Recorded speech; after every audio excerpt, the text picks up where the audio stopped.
هی دلواپسا، من گماشته هستم از بسیج و میخوام براتون یه ار بزنم.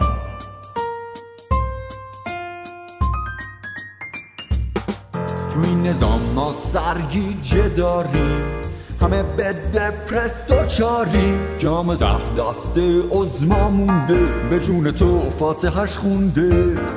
بدون ترمزین تو سر بالایی، شیخ حسن میکشه هی هی لاهی. رو اعصاب راه میره با دمپایی، نداره این مغزگیر راهی.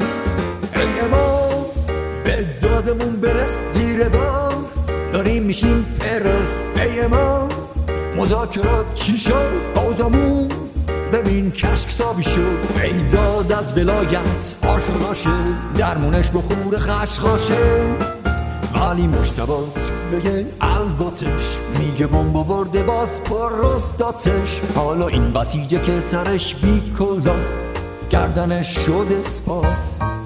ای امام به دادمون برس، زیر بام داریم میشیم پرس. ای امام مذاکرات چی شد؟ آزمون ببین کشک سابی شد. پاسدارای سابق با تیپ شخصی، باسه یو اس به خوش رخصی. نسل جوون که میکنه ما رو پریشون، میکنه پا چشممون بادم جون.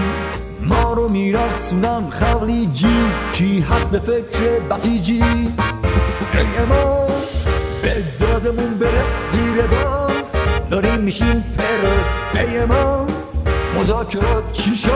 آزمون ببین کشک سابی شد. میگن بعد داعش نوبت باز، ما باباشیم که میگن راست. اما همه گیمون از دم پا به گوری، وای که تا چه حد بی شعوریم.